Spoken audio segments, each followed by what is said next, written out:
Tenemos la clase de infecciones nosocomiales, ¿no? No sé si han tenido la oportunidad de revisarlo. Okay, ya vamos a aprovechar para hacer un review de todo lo que estamos viendo hasta el momento. Y también, bueno, después tenemos la revisión de las plaquitas que pusieron con los antibiogramas, algo rapidito.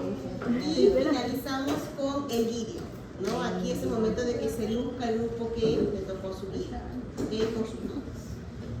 Entonces ya saben que todo lo vemos con rúbrica, ¿no? ¿Okay? Buenos días, chicos. Hoy vamos a ver este tema, que las diapositivas son cortas, es como más o menos ver aquellas infecciones que van a estar asociadas a la atención en salud, algunas que ya hemos visto, como neumonía en general, pero ahora vamos a ver qué sucede en los casos específicos cuando la infección se da dentro de los protocolos. ¿Okay?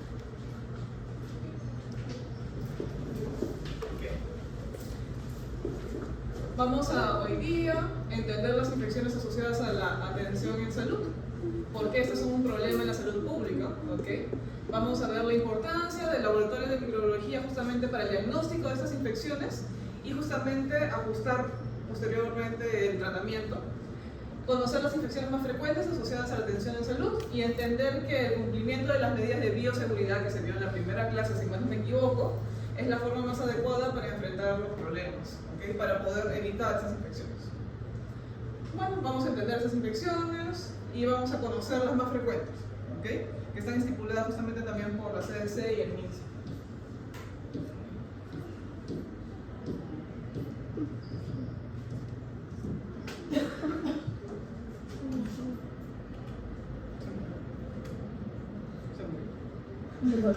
Sí.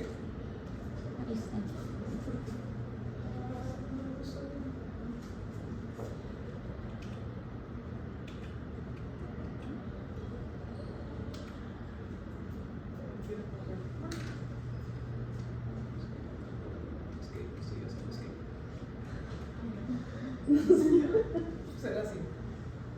Ok.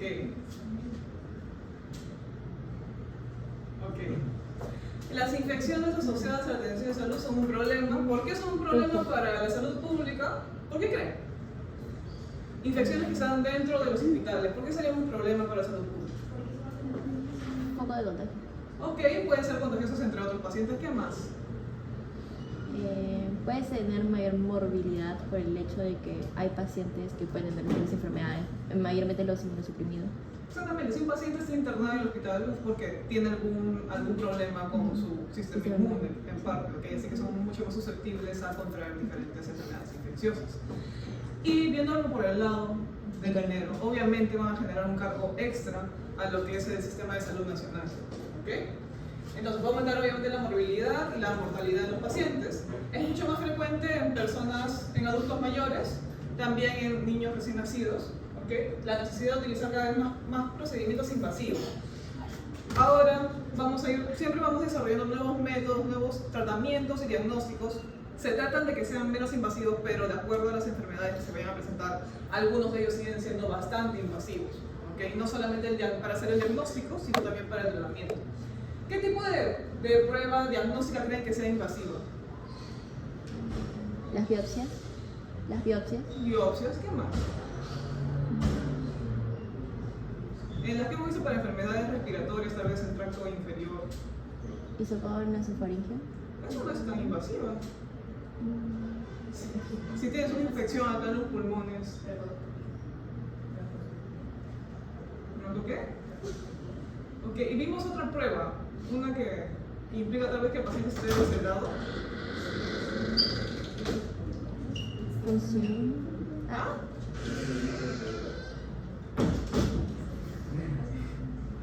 Chicos, ya hemos visto esa clase. Repasen un poco, esta es la última clase que se ha visto. Ok, como ya hemos visto, un problema es que van a prolongar la estadía hospitalaria de los pacientes. ¿Okay? Se ha visto que se aumenta, de acuerdo a la infección que se ve, entre 5 a 29 días más de lo que estaba programado el internamiento del paciente. ¿Okay?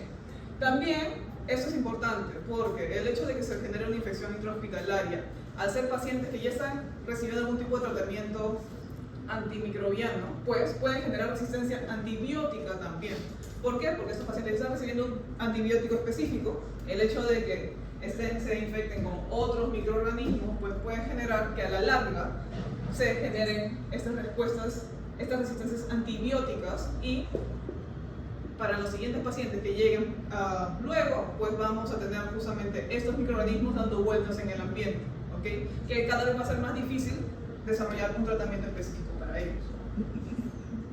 Y no se olviden de que sí, los que están en riesgo principalmente van a ser los pacientes, pero también tenemos a los visitantes y a ustedes mismos, ¿okay? Que si no siguen las normas de bioseguridad, ustedes pueden contraer alguna enfermedad intrahospitalaria.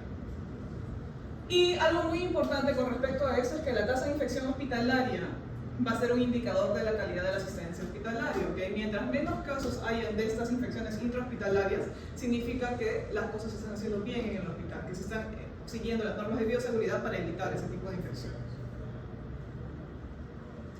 Luego tenemos, bueno, ya se ha mencionado, la resistencia antibiótica crece cada día en el mundo, porque si bien intentamos mantener estas normas de bioseguridad, siempre va a haber algunas personas o algunos procedimientos que no nos permitan hacerlo al 100%. ¿Okay? Acá podemos ver cómo se desarrollan diferentes microorganismos resistentes a antibióticos, como los relacionados al TBC multidrogoresistente, y se prevé que para este año 2050 haya una pérdida de $100 billones relacionadas a estas enfermedades intrahospitalarias. Bueno, las IAAS o infecciones intrahospitalarias o infecciones nosocomiales van a ser adquiridas durante la estancia en el hospital, ¿okay? Hay que determinar bien cuándo es una intrahospitalaria y cuándo no. Van a ser infecciones intrahospitalarias cuando no han estado presentes ni en el periodo de incubación del paciente ni en el momento del ingreso, ¿okay? Se les va a considerar cuando sean infecciones posteriores a 48 horas del ingreso del paciente, o sea, el paciente ya está internado y comienzan a aparecer las infecciones 48 horas después del ingreso, o también 72 horas después del egreso. ¿Okay? El paciente se va a su casa tranquilo, porque eso ya se curó, pero comienza a desarrollar alguna infección dentro de este plazo de 72 horas después del egreso. Bueno, estas infecciones en la asistencia sanitaria pueden aparecer en diferentes centros de atención, ¿okay? No solamente hospitales grandes, también pueden ser en postas médicas, en centros de tratamiento intravenosos a domicilio también, ¿okay? En centros sanitarios para enfermos crónicos o convalecientes, en centros de reposo de adulto mayor, ¿okay? En aquellos lugares donde se hacen cirugías ambulatorias o cuando se hacen las hemodiálisis ambulatorias también, ¿okay? Todos los diferentes centros de salud van a poder presentar el riesgo de infecciones intrahospitalarias o nosocomiales. Bueno, ¿y para qué creen que es importante el laboratorio de microbiología en todo esto? ¿Para qué están? El agente etiológico, para determinar exactamente el agente etiológico. ¿Y qué más? ¿Para qué queremos detectar exactamente quién es nuestro agente etiológico?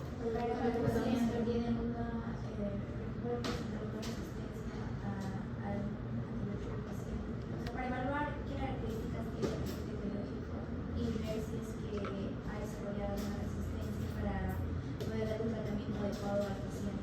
Sí, justamente lo que necesitamos es determinar el agente etiológico.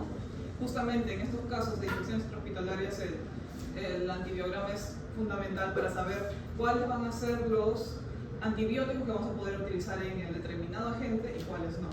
¿Okay? Van a ser, como vamos a ver a continuación, hasta cierto punto diferentes a lo que vemos en los casos externos al hospital.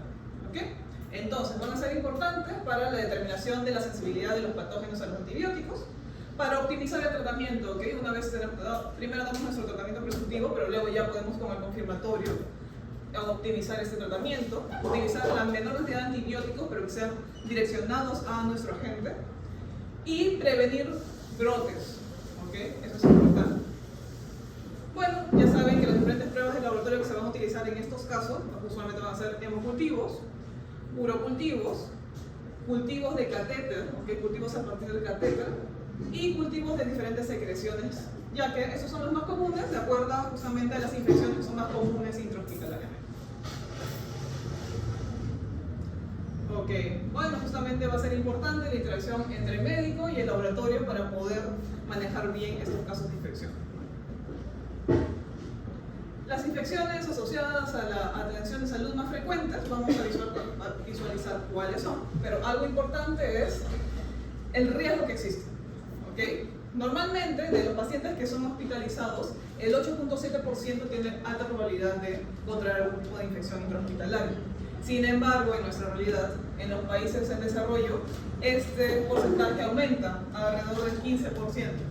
E inclusive, si es que estos pacientes necesitan ingresar a unidades de cuidados intensivos, el porcentaje es aún mayor. ¿Por qué creen que sea aún mayor el porcentaje cuando están en UCI? Porque el sistema inmunológico está bajo y aparte porque normalmente le ponen la traqueotomía o las vías respiratorias como intubación. Exactamente, porque uno, el paciente tiene el sistema inmunológico mucho, es inmunosuprimido y además las técnicas que se utilizan para el tratamiento son mucho más invasivas, ¿okay? Comparado con una hospitalización de menor complejidad. Bueno, acá es una pequeña tabla donde pueden ver las principales infecciones que se utilizan para hacer una vigilancia epidemiológica, ¿okay? En el Perú. Tenemos a las infecciones del torrente sanguíneo, ¿okay? Las infecciones del tracto urinario, las neumonías, que se ha visto la semana pasada, las infecciones del sitio quirúrgico, pueden ser superficiales o profundas, la endometritis puerperal y la exposición laboral a agentes específicos de la sangre en personas de salud. ¿Okay? Estas son las principales infecciones que se monitorean en todos los centros de salud. ¿Okay? Vamos a ver justamente cómo están relacionados a qué factores de riesgo específicos.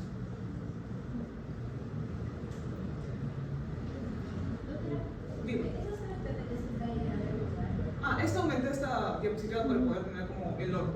¿Okay? Eso sí está en el PPT. Acá tenemos las principales infecciones nosocomiales. Okay. Como ya se mencionó en el cuadro anterior, las infecciones del tracto respiratorio son como las más comunes. Tenemos las infecciones quirúrgicas, infecciones del tracto urinario, la bacteriemia y en general otras. Hay que tener en cuenta que estos porcentajes van a variar de acuerdo al hospital que se esté evaluando, al país también. ¿Okay? Pero en cada hospital van a tener como diferentes porcentajes. Eso es como uno general. ¿Okay? Ese también lo extraje para mostrarles algo y preguntarles un poco. Este cuadro nos muestra la distribución de casos según la localización de estas infecciones en el Perú de enero a junio, del 2005 al 2021. Este es del 2025 y este es del 2021. En rojito vemos ITS, infecciones del torrente sanguíneo. En amarillo vemos infecciones del tracto urinario. En azulito vemos neumonías. En verdecito vemos infecciones del sitio quirúrgico. Y en rosadito vemos endometritis. Aquí ven cómo va variando en general en el Perú de acuerdo a los años. Pero acá, ¿alguien me puede decir qué está pasando aquí? Miren, en el 2021 que ha pasado se ha incrementado en un 55% las infecciones intrahospitalarias por neumonía. ¿Por qué? Levante su mano. Profesora, decía usted. A ver, Bruno ya tiene su intervención. Espérate también ya tiene.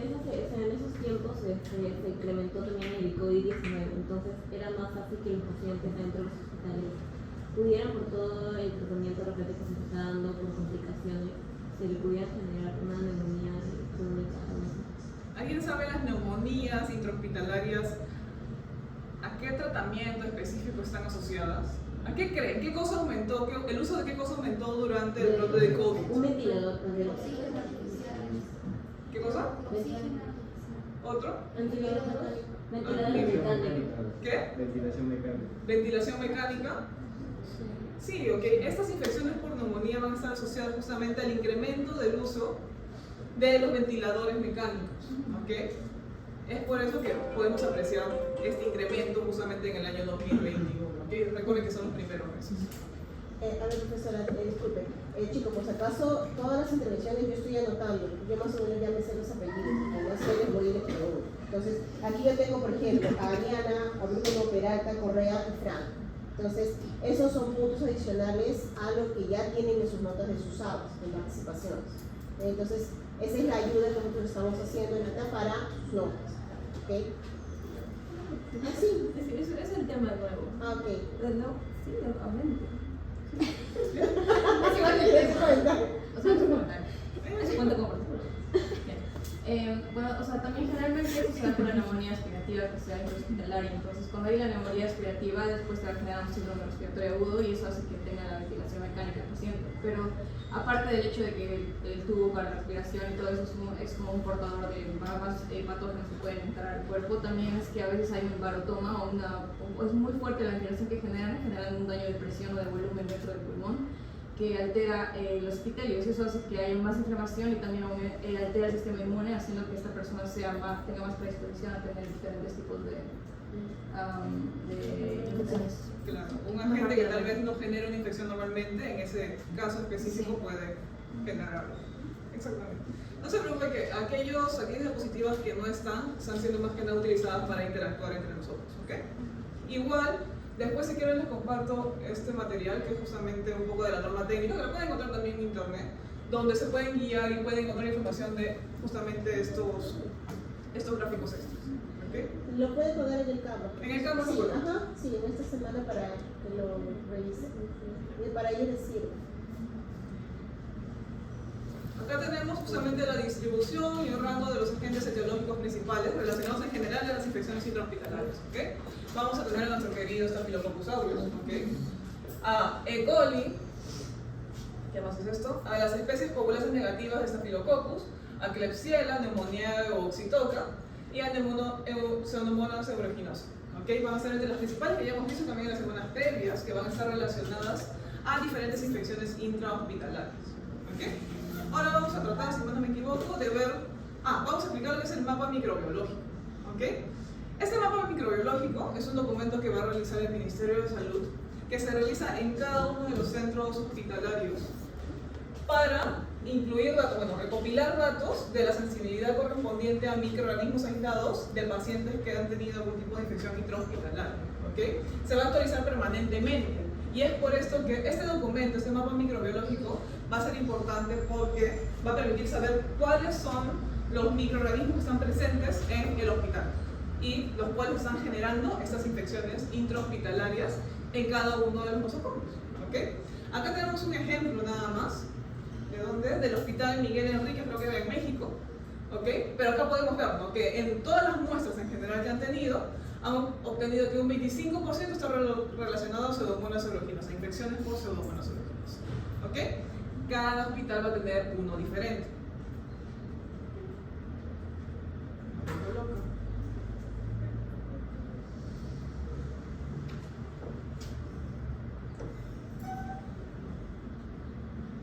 Y bueno, este mapa microbiológico no solamente tiene la información del porcentaje de cuáles son los microorganismos más abundantes y cuáles no, sino también va a estar relacionado a la resistencia a antibióticos. ¿Okay? Es importante justamente que el Ministerio y la CDC desarrollen esta información para poder luego dirigir los tratamientos específicos, utilizar los antibióticos adecuados para las diferentes infecciones que se tengan de acuerdo al agente etiológico. ¿Ok? Entonces, esta información es fundamental para seleccionar la terapia antimicrobiana empírica. ¿Por qué? ¿Cómo así va a estar relacionada la terapia empírica? Porque va a llegar el médico, va a hacer el diagnóstico presuntivo, va a decir, ok, esto parece una neumonía. ¿Cuál es mi agente causal más probable en este hospital? Va a saber cuál es. Y ya, en este hospital, el año pasado, ¿cuál ha sido el antibiótico que hemos estado utilizando y el que está funcionando? Es este. Entonces va a saber cómo hacer su tratamiento empírico. ¿Okay? Luego ya con confirmación en el laboratorio, que hagan su prueba de cultivo, por ejemplo, para confirmar cuál es su agente etiológico, pues va a decidir si ha realizado bien su tratamiento empírico o cómo lo puede redirigir. ¿Okay? Pero al menos tiene mucho más probabilidades de hacer un tratamiento correcto con esta información. ¿Okay? También tenemos que nos sirve para monitorizar los cambios en los porcentajes de sensibilidad de los microorganismos. ¿Okay? Porque no se van a mantener estables, saben que son seres vivos, van a cambiar, van a tener un intercambio de información genética, lo cual les puede permitir ganar resistencia a otros antibióticos también. ¿Okay? Y por último, detectar la diseminación de nuevas resistencias a antimicrobianos, justamente por el mismo motivo o por simplemente el hecho de que vayan desarrollando esta resistencia por estar expuestos a ciertos antibióticos.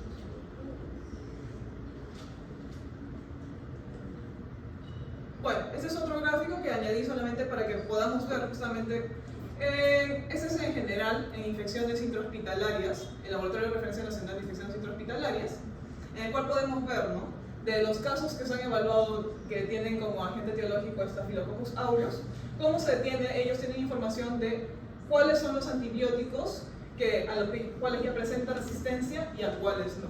¿Okay? Y así ellos van a tener información de cada uno de los microorganismos asociados a estas infecciones intrahospitalarias. ¿Okay? Y como se ha dicho, esto se intenta hacer cada año para tener información más actualizada. Bueno, ahora sí vamos a ver justamente a las infecciones, vamos a hablar un poco de alguna de ellas. Primero vamos a ver esta que es la infección en el tracto urinario, que es una infección intrahospitalaria bastante común y está asociada a este factor de riesgo, al uso de catéter urinario permanente o semipermanente. ¿En qué pacientes se suele dar? En pacientes en UCI, adultos, en pediátricos e inclusive en medicina general y en cirugía. Aquí tenemos la infección urinaria asociada a sonda vesical.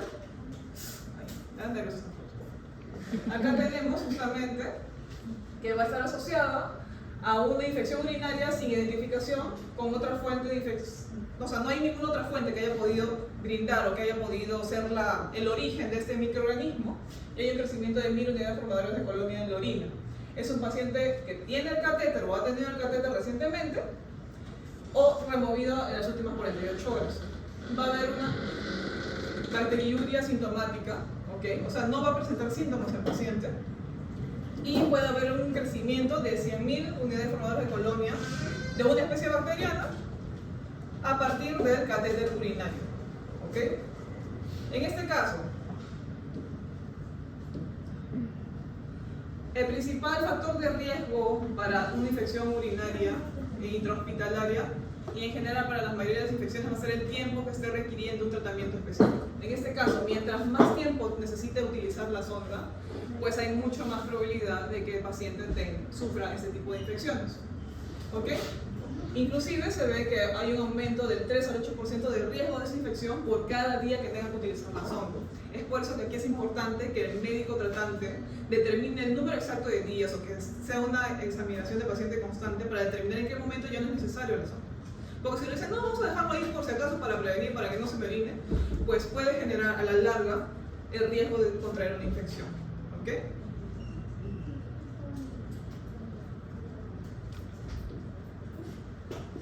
Aquí podemos ver datos justamente del aislamiento microbiológico en los urocultivos, a partir en estos casos de infección.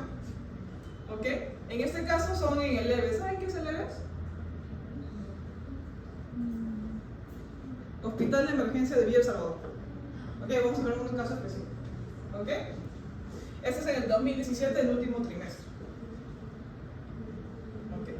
Entonces, aquí tenemos para comparar un gráfico de dos tortitas entre los microorganismos asociados a los casos de urocultivos de consultorio externo comparados con aquellos pacientes hospitalizados. En ambos casos vamos a ver que el agente etiológico más común va a ser la E. coli, ¿okay? Con un inclusive 84% de los casos asociados a este agente etiológico. ¿Okay? Y también, obviamente, lo que se hace es determinar cuál es el perfil de resistencia a los antimicrobianos. ¿Okay? Entonces acá se ve que justamente en el caso de la E. coli, que es ambulatoria o hospitalizada, podemos ver que ambas van a ser sensibles a quién? A los carbapenémicos. ¿Okay? Sin embargo, vemos aquí que van a ser BLE positiva. ¿Qué significa BLE positiva? Creo que ya lo han visto también, ¿no? No lo han visto. Lo han mencionado en seminario. Lo han mencionado en seminario. ¿Quién se acuerda? ¿Quién ha hecho su seminario? ¿Alguno de ustedes ha hecho su seminario? Sobre el coli. BLE. Cuando hablaron de coli. Chicos, ¿qué era BLE? Ok. ¿Son resistentes a penicilinas?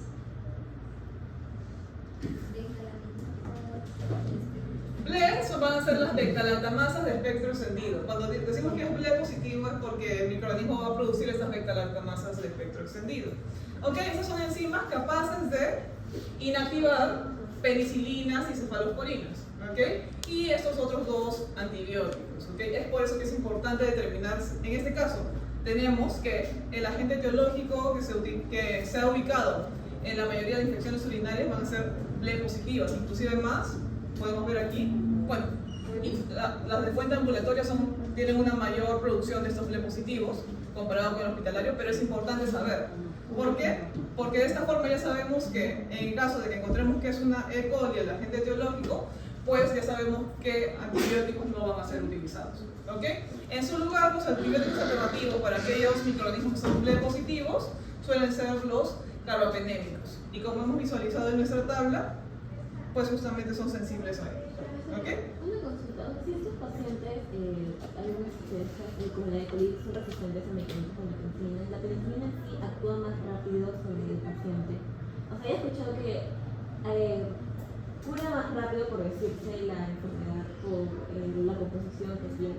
¿Qué medicamentos serían útiles para reemplazar la penicilina en caso de médico? En caso de, como hemos mencionado aquí, en caso si estas bacterias son ble positivas, tienes que buscar un antibiótico en reemplazo a las penicilinas porque no van a poder ser utilizadas en esos casos. En este caso podemos utilizar un carbapenémico. ¿Okay? A ver chicos, ¿por qué creen ustedes? Miren, ahí en ese mapa microbiológico está mostrando claramente una diferencia entre la infección originada por una E. coli tratada en consulta, ¿no? Ambiente ambulatorio, y una intrahospitalaria. Y el dato curioso está allí de que normalmente uno pensaría que la mayor resistencia se vería en hospitales, porque utilizan más antibióticos, ¿no es cierto? Pero miren ahí, ¿dónde es el mayor porcentaje de resistencia? En consulta, o sea, en la comunidad, en pocas palabras, ¿cierto? ¿Por qué creen ustedes? Exactamente, relacionado a la automedicación, ¿no es cierto?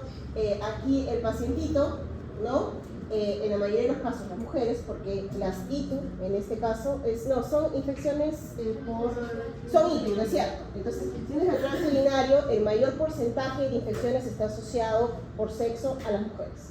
¿Okay? Hay varios factores, entre ellos la parte anatómica, ¿no es cierto? Ustedes ya lo saben eso. Entonces, si hablamos aquí de una automedicación, generalmente el paciente va, o la paciente va a la farmacia, ¿no es cierto? Y ¿cuál es la sintomatología que lleva a una persona a que entonces en este caso se automedique o que vaya a consulta? Exacto, cuando hablamos de una ITU baja, ¿no es cierto? Aquí estamos hablando que tiene dolor, ardor, urgencia miccional, lo clásico. Entonces el paciente va a consulta porque tiene dolor, ¿no? Si no tuviera dolor o malestar, no va, ¿es cierto? Entonces llega con toda esta sintomatología, ¿a dónde? A la farmacia, que no va a consulta. Y le dice al farmacéutico, cuando encuentra un farmacéutico, porque muchas veces en una farmacia ni siquiera un farmacéutico es el que te atiende, ¿no?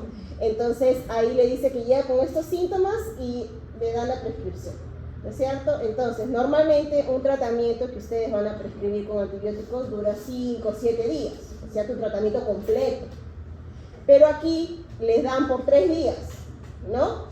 A veces, bueno, 4 días, 3 días, pero ya a las 24 horas ya hay una mejora, una clara mejora. Entonces, en lugar de ser 3, 4 días, lo reducen a 2 días. Y de ahí, como se sintió mejor, lo cortó. ¿No es cierto? Pasaron unas pocas semanas, unos pocos meses y de nuevo regresa, porque no se eliminó totalmente. Y aquí el antibiótico que inicialmente funcionaba ya no. ¿Okay? Entonces, eso es importante justamente cuando hablamos, y lo curioso es que en la mayoría de las infecciones se ve un alto índice de resistencia en las comunidades, ¿no? Lo que antes, hace unas décadas atrás, era en el ambiente hospitalario, pero en el ambiente hospitalario hoy en día hay reglas, esa es la parte más importante para el control de los medicamentos. Pero en las consultas ambulatorias no. Entonces, eso es lo importante que hay que resaltar en este caso. Okay. Bueno, como ya se mencionó también con respecto a la prevención de estas infecciones del tracto urinario, es usarlo según la indicación. El uso inadecuado está asociado a un 38 y a 50% de incremento de los casos. Obviamente, como ya se mencionó, también limitar el tiempo de sondaje solamente al tiempo requerido en los pacientes y mejorar las condiciones de asepsia y de esterilidad durante la inserción de estas zonas. Ahora vamos a hablar un poco sobre neumonía, que ya se vio la semana pasada, la neumonía en general.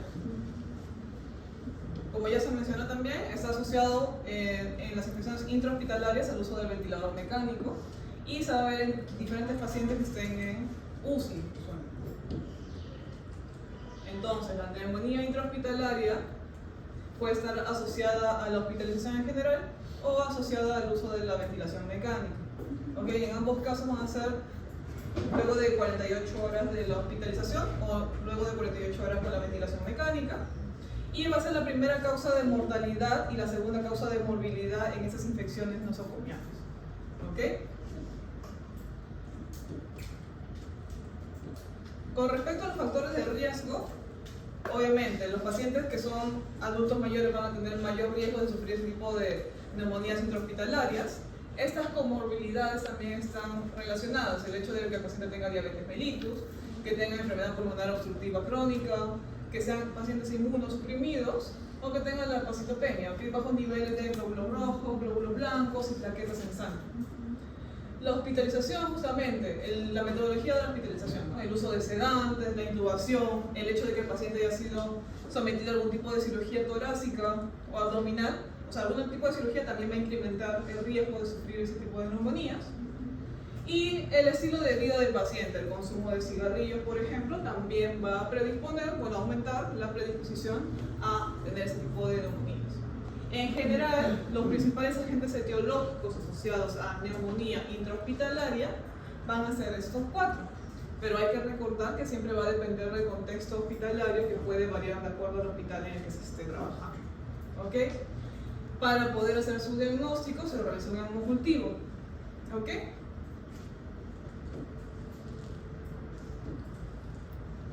Bueno, acá tienen los principales métodos de diagnóstico.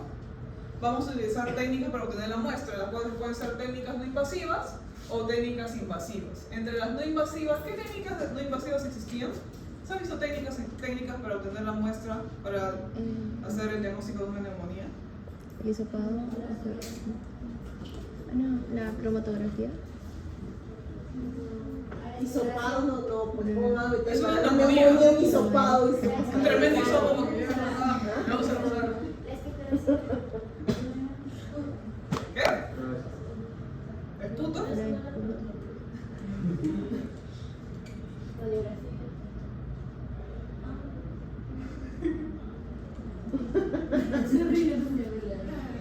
Las principales técnicas no invasivas tenemos a la expectoración inducida, la aspiración endotraqueal que se vio la semana pasada. ¿Okay? Entre las técnicas invasivas tenemos la broncoscopía, que también se ha mencionado hoy, el lavado bronquial volar, el cepillo de muestra protegido y el muestreo bronquial. Sin embargo, también hay que tener en cuenta en qué momento se utiliza cada técnica para obtener la muestra, ¿okay? Porque el uso de esas técnicas invasivas pues incrementan aún más la movilidad del paciente, pueden incrementar también los factores asociados a la mortalidad. Entonces, tenemos que tener en cuenta que hay condiciones que van a predisponernos a nosotros a utilizar una técnica invasiva. ¿Ok? Por ejemplo, si hay una falta de respuesta al tratamiento antibiótico empírico, si el paciente no está respondiendo bien al tratamiento, pues podemos decidirnos por una técnica más invasiva. Si el paciente es inmunodeprimido y no podemos perder tiempo en realizar un diagnóstico definitivo, también es importante. Y ante la sospecha de un diagnóstico alternativo, cuando no estamos totalmente seguros de que sea una neumonía causada por los agentes biológicos. ¿Se le podría hacer Profesora, ¿se le podría hacer toracocentesis? No, en este caso no se está sospechando de derrame pleural. Para eso. Si en la auscultación se observa derrame pleural, ahí se le hace ese procedimiento. Pero si no hay, en principio tendría que hacerse una radiografía, ¿no es cierto? Y la observación de la radiografía de la presencia del derrame pleural, ahí se haría la toracocentesis. Pero porque es para la toma de la muestra. ¿no? Médica. ¿Okay? Entonces, pero normalmente si sospechas neumonía sin derrame pleural, porque no siempre va a haber derrame, entonces haces otro tipo de procedimientos.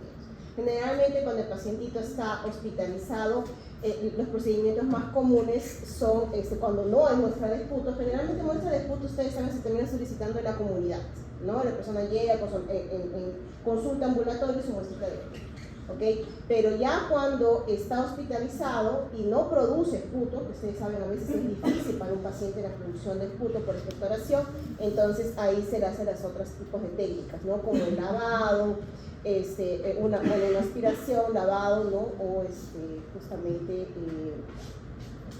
la parte de la broncoscopia. ¿Okay? Entonces, si tienen al paciente intubado, ¿no? Entonces ahí hay ciertos procedimientos que tienen que ver dependiendo de la condición del paciente. ¿Okay? Algo, por último, aquí tenemos que tener en cuenta la calidad de la muestra que se está obteniendo. Como ya se mencionó en la clase pasada, ¿okay? Cuando tenemos una muestra de secreción que sea exitosa, tenemos que tener en cuenta, determinar si es que la muestra es buena o no. Podemos darnos cuenta a partir del número de leucocitos por campo y el número de células epiteliales. Si hay demasiadas células epiteliales en la muestra, ¿eso quiere decir qué cosa? Si hay muchas células epiteliales en tu muestra, ¿qué significa? Necrosis epitelial. ¿Qué?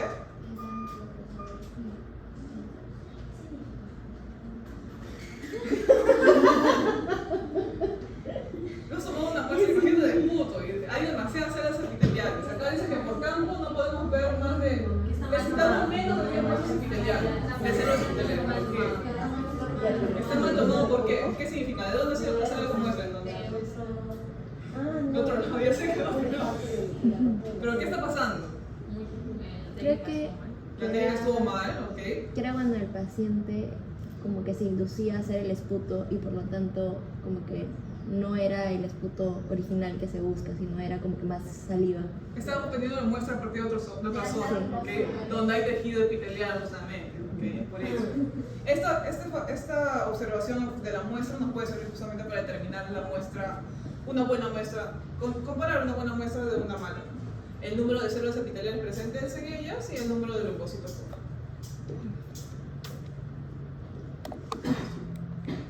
Por ejemplo, acá tenemos un aislamiento microbiológico a partir de una secreción bronquial en el mismo hospital. Y aquí tenemos que el principal agente etiológico determinado en estas neumonías ha sido Pseudomonas, ¿ok? Y la Klebsiella también. Entre ellos dos, ya que uno tiene el 37% y el otro el 24%. Obviamente, también el hospital lo que tiene que hacer es hacer un seguimiento de la resistencia antibiótica de estos agentes. En este caso tenemos, para Pseudomonas aeruginosa, tenemos que es resistente a la amicacina, por ejemplo, y a las quinolonas. En cambio, no lo es para la colisistina. O sea, esa información más que nada le sirve al médico tratante para poder, en los casos en los que tiene un paciente nuevo, a partir de esa información que ya tienen del hospital, poder hacer un tratamiento empírico, ¿ok? Que esté mejor dirigido. Ok, aquí hay un detalle, ¿no? Eso ustedes lo van a ver cuando vean su clase de fármaco. Entonces, aquí tenemos resistencia por el uso justamente de antibióticos. ¿Por qué a la colistina, no? ¿Por qué a la colistina es 0%? Ok, ese tipo de medicamento, como que se dice, ese medicamento que está guardado bajo 4 llaves, ¿okay? No se suele utilizar. Inclusive para que se libere el tratamiento con colistina, tiene que ser un tipo de microorganismo que se ha mostrado resistente a todos los otros tipos de tratamientos. Inclusive se llega a un consenso, hay una junta médica para que se autorice la liberación de ese tipo de medicamentos. ¿Okay? Eso es lo que hoy en día se maneja en hospitales, precisamente para evitar el aumento del índice de resistencia a antibióticos. ¿Okay? Y ese es el medicamento que se lo guardan debajo de la manga, ¿no? Bajo 4 llaves, y tiene que ser previa autorización del comité hospitalario para que se libere el uso. Porque es uno de los pocos medicamentos que, como ven aquí, no hay resistencia porque es poco utilizado. Entonces, y hoy en día el aumento de resistencia a antibióticos, ¿no? Está en aumento, ¿no? Está incrementando. Entonces, Justamente en unos pocos años, lamentablemente, en unos 50 años probablemente ya, si no se ven tratamientos alternativos, ¿no? Vamos a regresar a la época de las cavernas. Entonces, por eso es que ese es uno de los pocos medicamentos que no se suele liberar así más, ¿no? Como último recurso. Hoy en día, ¿no? Obviamente que se siguen utilizando, se siguen haciendo estudios para mejorar, ¿no? Porque si no, lamentablemente con la acción es simple. O sea, si usted nos pregunta en el examen, por ejemplo, ¿cuál es la bacteria que causa la neumonía intrahospitalaria? Usamos ese dato del 2017 del Hospital de Villa El Salvador, que es la pseudomonas. No, porque chicos, este de aquí es un ejemplo de cómo se usa el mapa microbiológico para poder entender tratamiento empírico. O sea, como mencionó la profesora inicialmente, ¿no? ¿Cómo inicias un tratamiento empírico? No es que tú haces un tiro al blanco así sin tener ninguna idea. O sea, comienzas básicamente con lo que ya tienen en lo que se maneja en la comunidad y lo que se maneja en el hospital. O sea, es un tratamiento empírico direccionado, ¿no? No es un tiro al blanco así. Entonces, si funciona después del resultado de tu cultivo, de tu antibiograma, ¿no? Que va de la mano con tu cultivo, entonces, y ves que el tratamiento es eficaz, lo dejas. Porque a veces de repente se muestra otra resistencia, ¿no? Entonces, ahí cambias, como mencionó la profesora, un tratamiento alternativo. ¿Okay? Esta incidencia es en este hospital del Villa El Salvador, que dicho sea de paso es uno de los ejemplos utilizados porque uno de los profesores, que es el doctor Segovia, es el que trabaja en este hospital y él jaló los datos que había, ¿no? En el hospital en ese momento. Entonces, por eso es que está como ejemplo. Pero esto cambia de hospital a hospital, de distrito en distrito y se actualiza anualmente. O sea, hoy en día, en el 2023, este mapa no es funcional. ¿Okay? Entonces, lo recomendable es que se utilice, se actualice anualmente, pero en algunos casos no es real eso. Pero está ¿Okay? una bacteria que sea como que top para generar las neumonías intrahospitalarias en el caso. La de mayor incidencia, bueno, si hablamos de intrahospitalarias, puede ser una pseudomonas, ¿no? Inclusive se puede hablar de un estafilococo, a pesar que salga fuera del patrón. En algunos casos pueden ser también aquellas enterobacterias, porque depende del procedimiento que has pasado el pacientito. ¿Okay? Recuerden que si está intubado y estamos hablando por aspiraciones, ¿no? Por contaminaciones que salen fuera del patrón que se ven normalmente. ¿Okay? Entonces, si a ese le adicionamos la resistencia de cada uno de ellos, por ejemplo, lo que se vio en la época de la pandemia, recordando un poquito el cuadro que la profesora mostró de neumonías, ¿no? Iniciamos con una neumonía de tipo viral por el virus de SARS-CoV-2. El paciente es internado y ¿qué era lo que había las complicaciones? Neumonías bacterianas. ¿Okay? Por eso es que se comenzó a inmunizar, recordarán, antes de que hubiera la vacuna directa contra SARS-CoV-2. ¿Contra quién se inmunizaba? Contra el neumococo, contra el citococo neumonial, porque las complicaciones intrahospitalarias estaban siendo dadas por neumococo. ¿Okay? Entonces, al inmunizar contra el neumococo y contra la influenza, porque habían coinfecciones, ¿no? Ese problema de las complicaciones, entonces no había vacuna de SARS-CoV-2, vacunas se soltaban neumococo, influenza, para ayudar a las personas a protegerlos contra las complicaciones. ¿Okay? Entonces, inclusive se ha visto, por ejemplo, cuando vemos más adelante de infecciones del tracto urinario, se habla de las bacterias súper resistentes, por ejemplo, de las ITS, la Neisseria gonorrhoeae.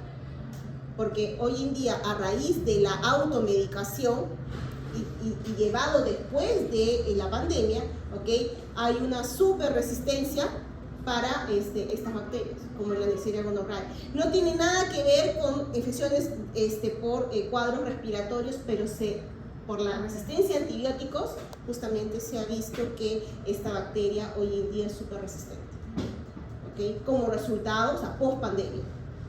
Nada relacionado con infecciones respiratorias, pero se ve la incidencia. ¿Okay?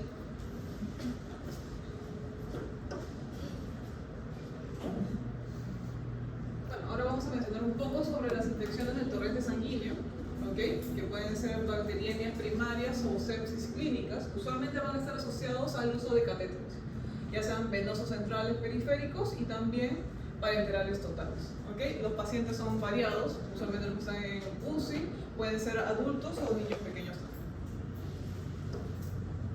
Entonces, con respecto a las bacteriemias relacionadas con el uso del catéter, pues acá podemos ver cómo está un catéter implantado, ¿okay?, en la vena yugular. Entonces, los principales factores de riesgo, como ya se mencionó, son las características del paciente, la edad usualmente, el diagnóstico que se tenga, el tipo de catéter que se esté utilizando y principalmente las condiciones de la inserción. ¿Okay?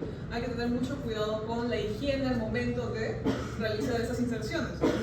La vez pasada se mencionó también que uno de los principales, por ejemplo, microorganismos asociados a ese tipo de bacteriemias van a ser los cocos gram positivos, los bacilos gram negativos. En este caso tenemos aquí a Staphylococcus epidermidis. ¿Por qué está Staphylococcus epidermidis en ese tipo de infecciones? Porque toca a la piel, o sea, cutanea, a las cosas que son. Son microorganismos que se encuentran en la piel, ¿okay? Pero el hecho de, al ser introducidos por una mala limpieza de la zona, por una mala higiene, pues puede introducirse al sistema sanguíneo y generar ese tipo de infecciones. ¿Okay? Como ya se mencionó, estos dos cocos gram positivos van a ser responsables del 56% de los casos usualmente, ¿okay? Asociado a un alto porcentaje de los casos de estas bacteriemias asociadas al catéter. ¿Ok? ¿Qué más? Bueno, obviamente la prevención, como ya se ha visto y se va a ver después, es que está asociada a una correcta higiene, a una mayor asepsia, al uso adecuado de las barreras de protección que se vieron en la primera clase y a la localización del catéter.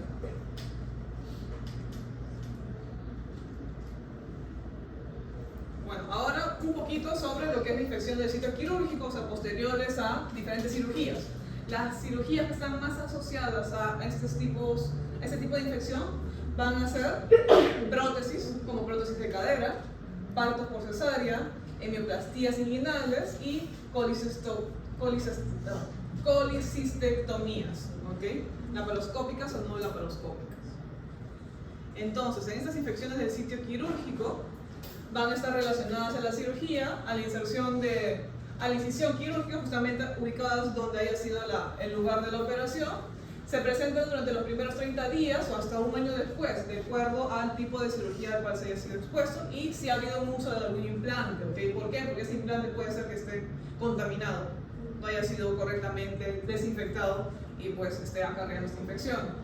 Los principales factores de riesgo van a ser características del paciente y el mismo procedimiento quirúrgico. Mientras más invasivo sea, pues hay un mayor riesgo. ¿Okay? La prevención en este tipo de infecciones nuevamente van a estar asociados a las técnicas de asepsia y profilaxis en la zona de la incisión. Recuerden, chicos, que hay muchos microorganismos que forman biofilms. Entonces se pueden generar tipo de infecciones a nivel de dispositivos médicos, ¿no? Los implantes, marcapasos. ¿Okay? Entonces, y si tenemos microorganismos que generan bacteriemia, estos llegan, ¿no?, por el torrente sanguíneo y se pueden alojar en estos dispositivos médicos. Bueno, este documento se lo voy a colocar también en el Canvas, que son en general las normas técnicas para la vigilancia de estas infecciones intrahospitalarias. ¿Okay?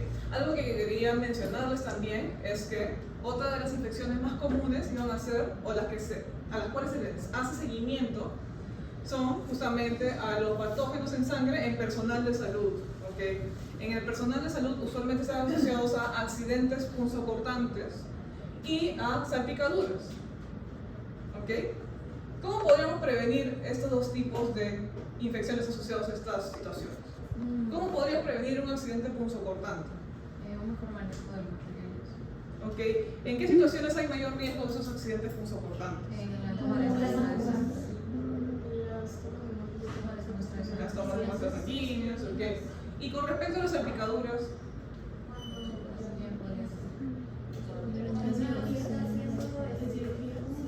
ok, en cirugía, pero ¿qué Toma más? análisis de muestras. Ok, ¿qué más? En la toma de muestra, ok. En consulta. En consulta también, ¿ok? Hay diferentes momentos en el cual vamos a estar expuestos o van a estar expuestos a estos riesgos, ¿ok? En los accidentes punzocortantes, como ustedes ya mencionaron, el uso de las agujas, bisturís, ¿ok? Tiene que ser siguiendo las normas, ¿ok? En las salpicaduras, la salpicadura de cualquier líquido, ¿ok? Ya sea líquido cefalorraquídeo, ya sea líquido sinovial, líquido pleural, líquido peritoneal, todos los líquidos que ustedes han estudiado en la primera parte, el líquido pericárdico, el líquido amniótico, inclusive sangre, obviamente, ¿ok? Que entre en contacto con sus mucosas puede acarrear una infección, ¿ok? O piel no intacta, o sea, cualquier herida que ustedes puedan tener. Es por eso que es necesario que siempre tengan en mente lo que son las normas, ¿ok? Después, ¿cómo se previene? Obviamente, como ya hemos mencionado, la higiene de manos. ¿Qué cosas estamos previniendo con higiene de manos? ¿Cuáles de las infecciones que hemos visto principalmente podrían estar previniéndose con higiene de manos? ¿Sí? ¿Cómo se pierde? Las infecciones es sitio químico. Ok, ¿qué más? La de catéter. La del catéter, ok, infecciones asociadas al catéter.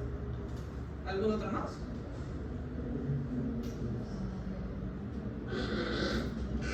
En la colocación de sondas. También. Ok. A la de las El uso del equipo de protección personal, el uso de los guantes, de protector facial si es necesario de acuerdo al momento, y el uso de delantales. La prevención de los accidentes posocortantes manipulando correctamente estos utensilios. La higiene respiratoria y los buenos hábitos al toser y estornudar también van a ser importantes para que ustedes también no le transmitan a los pacientes. ¿Ok? Y el manejo de los equipos y los desechos de los pacientes. Bueno, acá les han colocado un poco sobre la historia del lavado de manos, ¿ok? Si lo pueden leer después, va a mencionar que hay un médico que después estaba allí en el hospital, observa que la fiebre puerperal afectaba el 40% de las mujeres que daban a luz, ¿ok? Y que la mortalidad era mucho más elevada en el pabellón donde atendían los médicos y los estudiantes comparado con el pabellón donde atendían las comadronas, ¿ok? O sea, había más infecciones donde atendían los médicos, que supuestamente saben cómo atender. Entonces, ¿qué está pasando? Dijo, como este señor tenía tiempo, era muy estudioso, le gustaba investigar, pues dijo, a ver, ¿qué está pasando? ¿Qué está pasando? Si ellos saben cómo manipular, saben hacer sus procedimientos, ¿qué está pasando? ¿Por qué las señoras que no tendrán experiencia haciendo las cosas, pero no tienen ese conocimiento? ¿Por qué? Es que en el caso de los médicos hay más infecciones. ¿Por qué? Están con otro tipo de pacientes también que si pueden tal vez transmitirse las infecciones de bacterias. Claro, él se puso a pensar en esas cosas. Dijo, a ver, ¿qué cosa hacen? ¿Qué otra actividad tienen estos médicos? Pues él vio de que los médicos, además de atender los partos, hacían esta actividad de atender los partos luego de realizar autopsias. ¿Ok? Entonces, los médicos hacían su autopsia y luego se iban a atender los partos. Y eso estaba asociado a la infección. No puede ser exacto. ¿Cómo es posible este suceso? Dijo. Entonces, a ver, ¿cómo hacemos para determinar si es que ese es el factor que está asociado a este incremento en las infecciones? Entonces él dijo, pues, vamos a hacer que los médicos antes de ir a atender se laven sus manitas. ¿Okay? En este caso se lavaron sus manitas con cloruro de calcio. ¿Okay? Y el resultado fue obvio.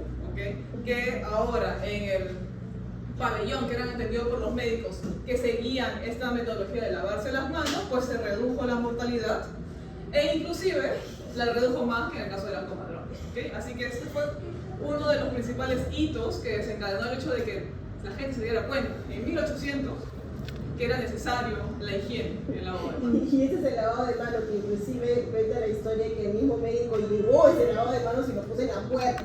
Dijo así, si van a entrar a revisar a las pacientes, porque era después de los partos, pues, entonces daban a luz y ellos después van a hacer sus rondas, pues, ¿no? Para ver cómo están sus pacientes, ¿no? Y ahí daban las infecciones puerperales, después del parto.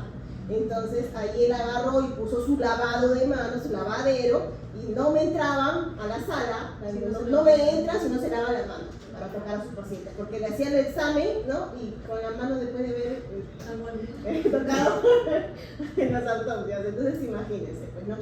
Y lo que él observó justamente que en el pabellón de las comadronas, ellas sí eran bien cuidadosas, ¿no? Para todo era, si tocaban a los recién nacidos, tocaban a las mamás, todo era previo higiene, a diferencia de lo que no debería ser, ¿no? Pero al menos se dio cuenta. Se dio cuenta. Alguien se paró y observó qué está pasando aquí, ¿no?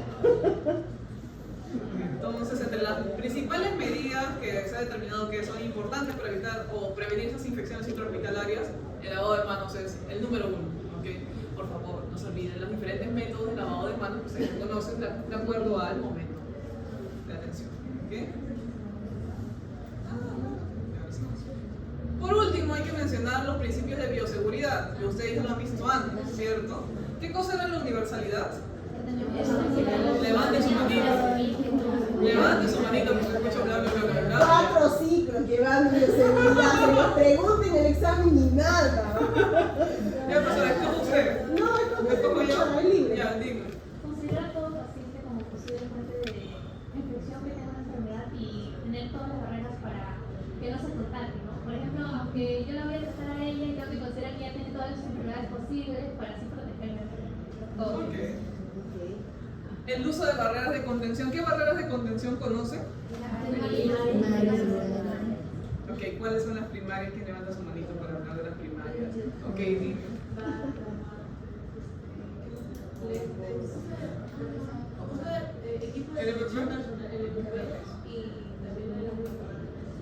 ¿Y la secundaria? Son las zonas en donde nosotros vamos a dar los desinfección, o sea, el ambiente donde nosotros vamos a tratar con ¿Alguna otra idea? Y la eliminación de los residuos es importante también, el manejo de residuos correctos, como se mencionó en la primera clase. ¿Okay? ¿Alguien que quiera decir alguna idea sobre eso? Los biocontaminantes, ok. Ok, los colores de los tachos, ok, hay que tener eso en cuenta al momento de hacer el desecho. No, acá dicen que me lanzan cualquier cosa en el tachito rojo aquí también, ok. Tengan en cuenta eso al momento de hacer Agarran el papel y lo llevan al tacho. Exactamente, inclusive en las prácticas desde ahora ya tienen que ir comenzando a asociar los colores, ¿ok? Acostumbrarse. Sí, sí. Ah, bueno, eso era lo mismo. Y por último hay un programa nacional de optimización de los antimicrobianos, que su principal función es justamente tener información para un óptimo uso de los medicamentos antimicrobianos, ¿okay? Para preservar la salud. ¿Okay? Esto va a ser aprobado usualmente anualmente por el Directorio Nacional Único de Medicamentos Esenciales. Acá tenemos cómo funciona justamente este programa de optimización. ¿Okay? Este protocolo que observan aquí, este diagrama de flujo va a estar asociado a antimicrobianos controlados, como lo que mencionó la profesora, ¿okay?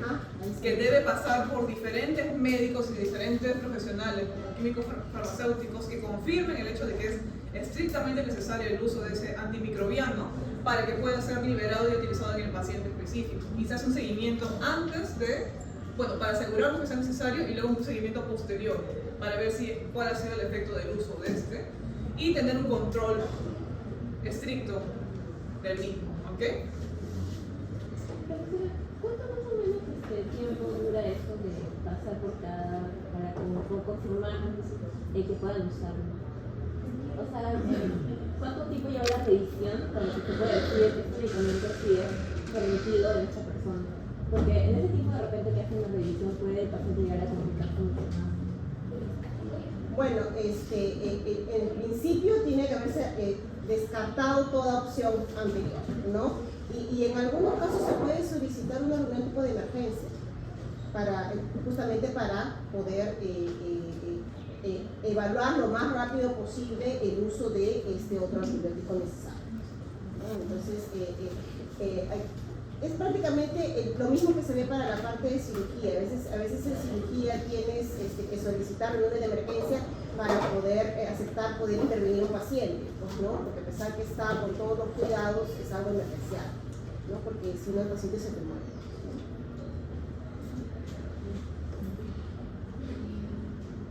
Ya bueno, es un problema de todo. Por último, en relación a las infecciones asociadas a la atención en salud, todo es falso excepto voy a tratar.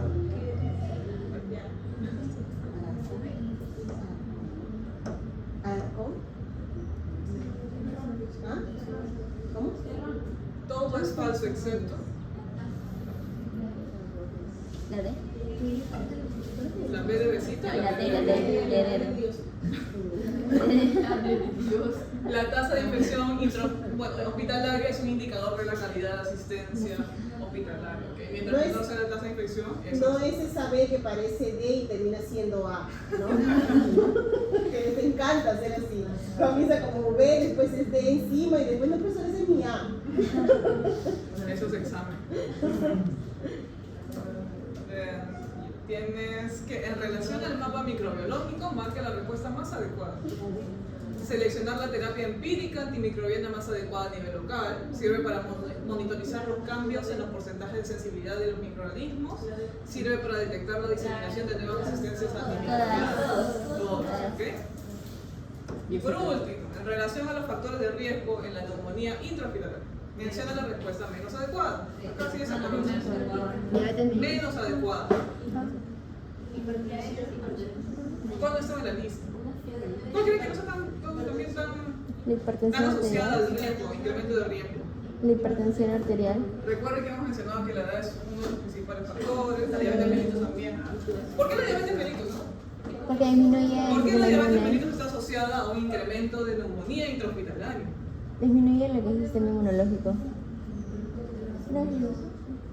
Levanten su manito y desarrollen su idea capaz ahí. Ok. Creo que las bacterias se alimentan bastante de glucosa del paciente. Entonces, de por sí, yo leí un artículo donde dice que la diabetes disminuye lo que es el sistema inmunológico. Y por lo tanto, creo que si el paciente tiene alta cantidad de glucosa en el cuerpo porque no la puede procesar, tiene mayor como que prevalencia a que una bacteria ingrese a su cuerpo.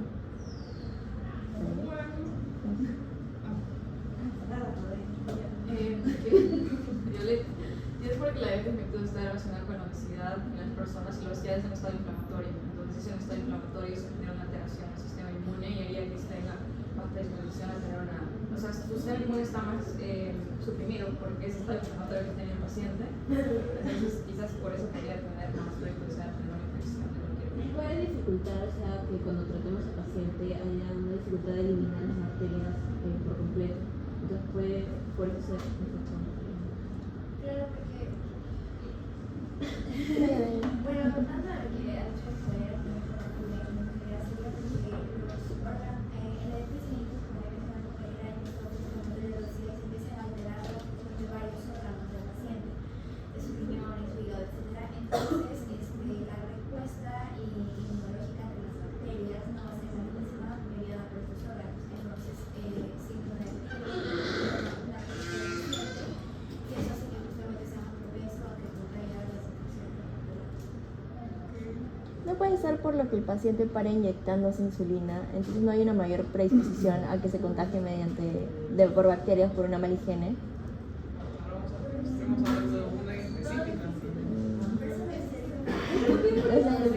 ¿Qué pregunta? No todos los pacientes con diabetes requieren tratamiento de insulina. O sea, algunos es un producto de infección. El sistema inmunológico no se Exacto. Está relacionado a una alteración basal a nivel del sistema inmunológico, ¿no? Recuerden que en realidad tienen un paciente con diabetes, tiene varios tipos de alteraciones. Y si tienes una respuesta inflamatoria basal, ya no permite el reconocimiento específico de microorganismos. ¿No? Hay una alteración en la respuesta inmunológica. Ahí está relacionado. Entonces, ¿cuál era la clave acá? No es diabetes, obviamente. Gracias. La hipertensión arterial. Integremos lo aprendido aquí. ¿Qué medidas preventivas sugeriría en el caso de la neumonía intrahospitalaria? ¿Cómo podemos prevenir los casos de neumonía intrahospitalaria?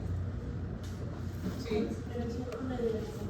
O sea, la que se dice en el COVID, por las complicaciones de la inmunizar al paciente. Ok, inflamación del paciente. Okay. ¿Qué más? Una correcta absorción. ¿En qué momento? Antes de manipular tanto los implementos médicos que sea para el paciente y también por el hecho de interactuar con el paciente. También cuando se va a poner, porque justo ahí cuando se pone hospitalizados, hay una mayor enfermedad y que hay un cualquier cosa que pone que interrogamos ellos. La correcta absorción. ¿Alguna otra idea? Podemos administrar correctamente los antibióticos que se usan en el tiempo adecuado. ¿Para evitar qué?